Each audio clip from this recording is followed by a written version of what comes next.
그래서 오늘은 목사님하고 단체 토크를 하는 줄 알았는데 오늘은 또 개별 토크를 개별 얘기를 하라 해서 제가 좀 정신이 없습니다. 우리 이충근 박사님은 워낙 또 이 공부량이 많아서 잘 대처할 수가 있는데 저는 그렇게 못하거든요. 예. 좀 부족하더라도 여러분 잘 이해해 주시기 바랍니다. 어제 민노총 발족한 이후 처음으로 파업을 그들이 자진해서 철회했습니다. 원칙이 이겼습니다. 노무현 대통령 당시에도 화물연대가 정권 투쟁을 벌였지만 민노총은 총파업을 했습니다. 이후 모든 정권은 민노총에 굴복했습니다. 윤석열 대통령의 상징은 법과 원칙인 것입니다. 윤석열 검찰총장은 법과 원칙으로 문재인과 싸웠고 윤석열의 법과 원칙 준수 때문에 우리 국민은 그를 대통령으로 만들었습니다. 법과 원칙으로 민노총을 해결하는 윤 대통령의 모습은 우리에게 실망을 주지 않았습니다. 존경하는 애국 시민 여러분, 윤 대통령이 소신을 갖고 불법 파업에 대처할 수 있었던 데에는 전광훈 목사님과 목사님이 이끄시는 광화문 세력이 뒤에서 밀어주었기 때문인 것입니다. 화물연대를 제가 좀 말씀 올리겠습니다. 화물연대는 노조가 아닙니다. 사업자 단체인 것입니다. 화물연대는 화물차로 화물 운송 허가를 받은 개인 사업자의 모임입니다. 그런데 우리가 김밥업자, 또 미용사 이런 사람들의 개인 사업자와 똑같습니다. 그런데 화물연대는요, 노조인 양 파업을 흉내내고 있는 것입니다.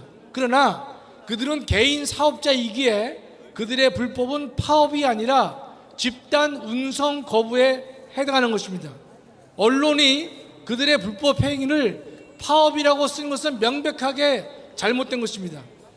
개인 사업자들은요, 영업을 하지 않을 자유는 있지만 다른 사람에게 영업을 하지 말라고 종용하거나 담합을 하게 되면 공정거래법 위반이 되는 것입니다.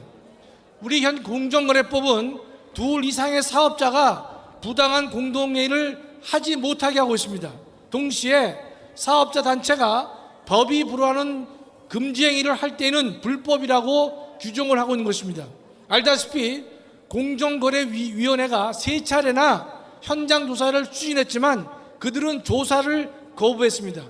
이러한 조사 거부 행위는 화물연대의 불법 운송 거부와는 별도로 형사처벌을 받아야 될 것입니다. 공정거래법 제124조는 공정거래위원회가 부정을 조사할 때 폭언, 폭행, 고의적으로 현장 진입을 저지를 통해서 조사를 거부하거나 방해하거나 기피한 때는 처벌하도록 되어 있는 것입니다.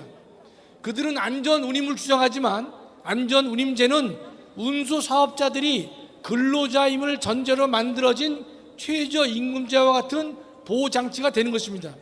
개인 사업자의 삶의 문제는 경제활동 영역에 해당하는 것이기 때문에 이를 노동환경의 문제로 보는 것은 명백하게 잘못된 것입니다.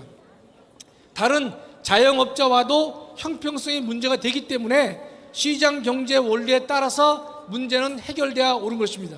여러분, 화물연대는 노조가 아닌데 어떻게 민주노총 공공운수노조에 가입될 수 있었는가? 이게 문제가 될 수가 없는 것입니다. 그들은 사업자 단체인데 마치 노조처럼 활동하고 있는데 이는 명백하게 잘못된 것입니다. 지금의 화물연대는요, 민주노총 공공운수노조 산하의 하나의 본부로 설치되어 있습니다. 그런데 노동조합법은요, 노동조합이 근로자가 아닌 자의 가입을 허용할 경우 노동조합으로 보지 않는다고 되어 있습니다. 따라서 공공운수노조는 노조의 자격이 없는 것입니다. 이와 같이 공공운수노조는 노조의 자격이 없음에도 불구하고 마치 자격이 있는 듯이 활동하고 있는데 하루속히 고용노동부 장관은 이와 같은 잘못된 것을 고쳐야 될 것이다, 이렇게 말씀드릴 수가 있습니다. 여러분, 마지막으로 하나 더 말씀드리면요, 전교조가 박근혜 대통령 당시에는 법의 노조로서 지정을 받았는데 김명수 시대에 들어와서는 그 내용을 바꾼 바가 있습니다. 간단하게 말씀을 드릴게요. 과거의 노동법 시행령을 보면 법의 노조 통보제도가 있습니다. 그건 무슨 말인가 하면 법적인 노조의 자격을 갖지 못한 사람들은요, 법의 노조라고 통보를 하도록 되어 있고, 법의 노조로 통보받은 모든 단체는요, 노동조합으로서 활동할 수가 없게 되어 있습니다. 2013년 해직자를, 전교조의 문제입니다.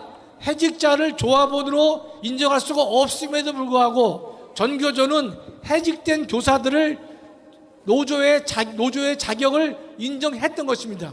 이것이 다 터졌어요. 다 터졌는데 당시에 서울고등법원에서는요, 전교조에게 패소 판결을 내렸기 때문에 전교조는 법의 노조가 됐던 것입니다. 다시 말해서 전교조는 법의 혜택을 받지 못하는 정상적인 노조가 아니라고 박근혜 대통령 당시에 판결을 받았는데, 새로운 정권이 들어와서 이 문재인 정권 하에서 김명수 대법원이 이 사건을 번복하면서 법의 노조 통보 조항을 담긴 시행령을 무효라고 판정을 내렸습니다. 그래서 지금은요, 법의 노조에게 통보하는 장치가 존재하지 않습니다. 그렇기 때문에 이와 같이 화물연대와 같이 노조가 아님에도 불구하고 노조로 활동을 하더라도 그를 제외시키는 방법이 현재 존재하지 않는다, 이런 뜻입니다. 당시에 전교조를 살려준 김명수 대법원은요, 문재인에게 바친, 이 판결은 문재인에게 바친 최고의 노동 선물이 아닐 수가 없는 것입니다. 김명수는요, 문재인을 대통령으로 만들어준 민노총에게 최고의 선물을 주었던 것입니다.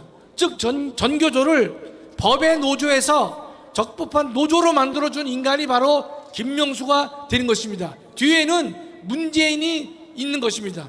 따라서 현재 윤석열 정부 하에서는요, 법의 노조의 제도를 반드시 부활시키고 법적 요건을 갖추지 못한 노조에 대해서는 법의 노조로 규정해서 그들이 노조로 활동하지 못하도록 할 것이고, 노조로서 만든 각종의 혜택을 다 박탈해야 옳을 것이다. 이래야만 대한민국은요, 헌법 체계 내에서 올바른 노조 문화가 만들어질 것이다, 이렇게 믿고 있는 것입니다. 여러분, 오늘 좀 너무 이론적으로 설명을 드렸죠? 그러나 잘 이해를 하셨다고 봅니다. 자, 구호 또 하나만 맺히고 가겠습니다. 자, 김명수 구속하라. 김명수 구속하라.